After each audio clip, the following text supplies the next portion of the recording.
The other day, I got a notification from Google that I was running out of space in my free Gmail account. Of course, I could pay just $1.99 per month and get triple the storage space, but as a frugal fan of the free ride, I've had a Google account for almost 20 years now, and I'm not about to start paying for it now. So off I went to try to downsize the files on Google. There was everything from decades of old emails to old work files and photographs galore. To figure out what first to delete, I searched my files for those over 10 megabytes. Most of those files were old videos and early digital photographs, which I had forwarded myself from my flip phone and favorite BlackBerry. Watching those grainy images brought back all kinds of memories. Back from when my wife and I were young, when my children were tiny, little, cute, and sticky. Back when I had this flowing mane of thick hair. As I trimmed down my collection, the significance of what I was doing suddenly hit me. I was rewriting history. I was picking and choosing those images that I would remember and those that I was destined to forget. With memories scattered all over dusty hard drives and failing devices, we do this kind of rewriting of history all the time. We post only the best of ourselves on our profiles, deleting the first 20 or so takes. We edit lost loved ones out of the frame.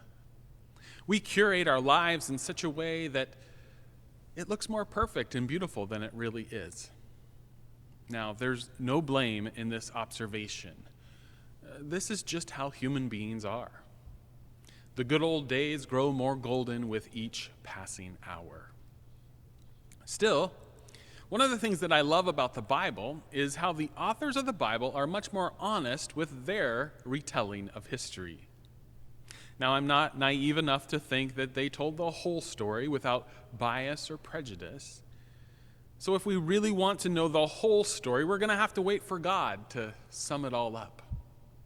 But overall, I think there is great depth and breadth in the experiences within the Bible.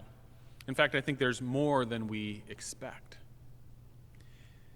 Take, for example, the story of Peter.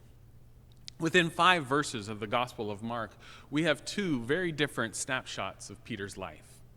One that enshrines Peter forever in this moment of glory, and another shameful one that I imagine Peter would prefer deleted. In Peter's moment of glory, the story just prior to our gospel reading, Jesus asks his disciples, "Whom do people say that I am?" The answer was mixed. Some say that you are the return of the greatest prophet of Israel, Elijah. And others say that, Jesus, you are John the Baptist with your head sewn back on. Undetoured, Jesus sharpens their focus by asking another question. But who do you say that I am? And here, Peter, in this one shining moment, makes a confession upon which the entire church is built, saying to Jesus, "You are the Messiah."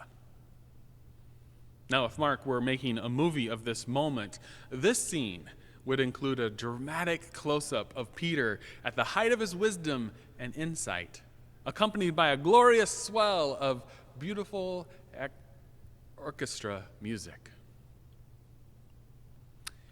Yet a short fast forward to today's gospel, and we have a completely different picture. Here in Mark 8, verses 31 forward, Jesus begins to explain what it really means for him to be the Messiah.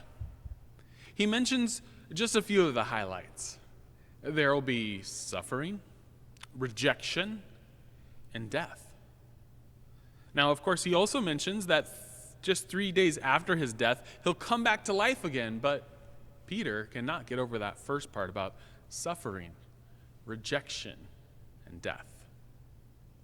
So, Peter rebukes Jesus. And his rebuke is followed by Jesus' stunning response. "Get behind me, Satan." Now, this is not the response that you hope for when you finally step into your moment and hold your very own leader accountable. Now, I imagine Peter wishes that this painful exchange never happened and, of course, was never recorded for all to critique. Suffering, rejection, and death is not the way that these disciples imagined the Messiah life to play out. They're looking for a great leader, a leader of strength, charisma, and power, one who would free them from Roman oppression, bring back the glory days of King David, and launch the nation back into prominence. Yet Jesus held a very different picture of the way forward. He knows that their visions of greatness are only distractions from the call of God upon his life.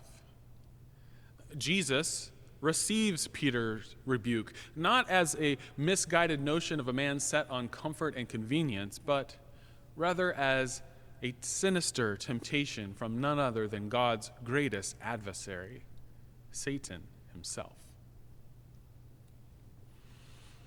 Now, it feels quite discombobulating to hold these two pictures of Peter together right next to each other, almost as if we are disrespecting a elevated saint of the church.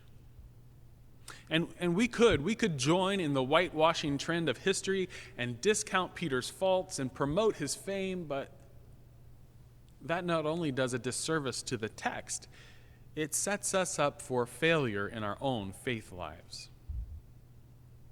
So instead, it's better for us to look closely at the fullness of the human experience. We are both saint and sinner, both beautiful and ugly, human and inhumane. We have a greater tendency to fall than to rise above it all.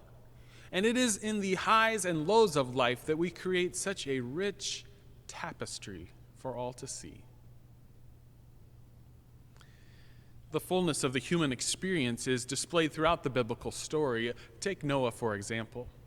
Noah built a beautiful boat to save all of life from the flood, and after finding dry land, he was discovered by his daughters, lying drunk and naked in his newly pitched tent. The fullness of the human experience is displayed in stories like Joseph's.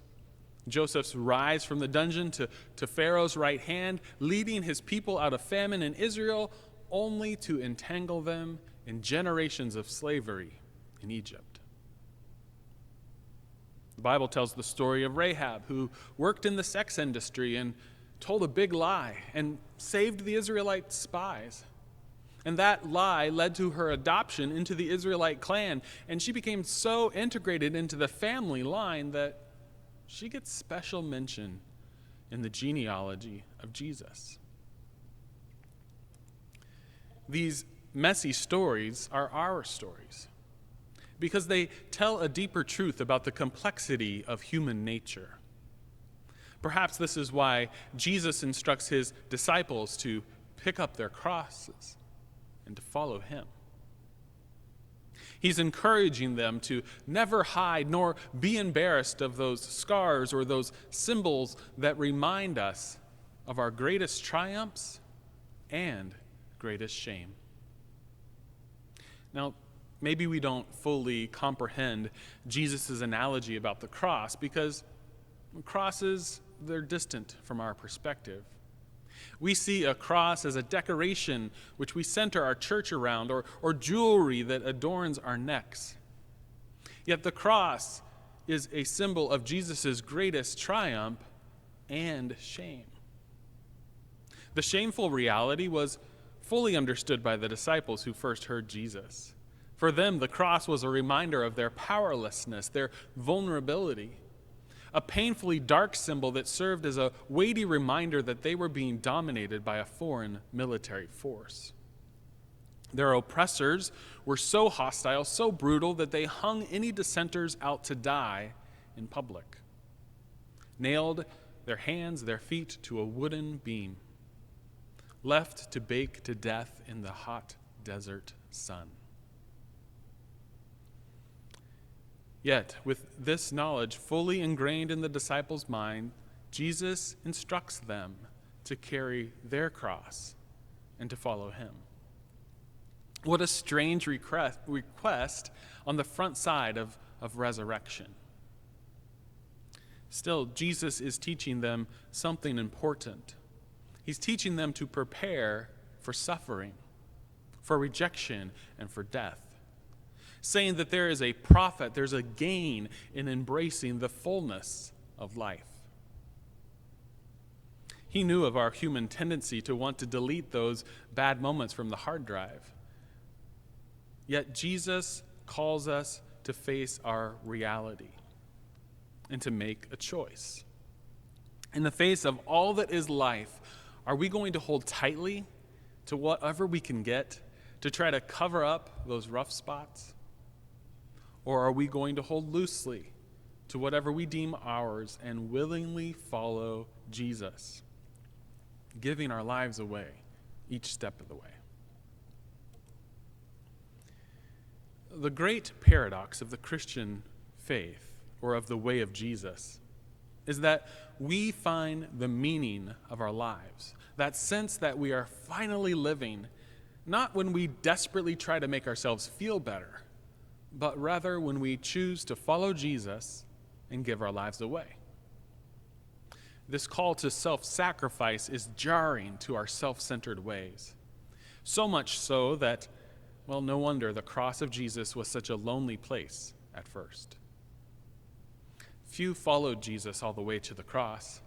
Most deserted him, and those who persevered initially found only grief and heartache at the foot of the cross. You see, for us, the shock of the cross is important to hold on to because it reminds us of the truth that there is suffering, rejection, and death. It's part of life. But in fact, the one who brings hope to that reality is the same one who suffered and died on the cross. And that one invites us to model our lives upon his self-sacrificing journey to the cross, giving ourselves away day after day. To pick up the cross and to follow Jesus is an invitation to look upon our greatest fears, our deepest pains, and refuse to let those dark times define us.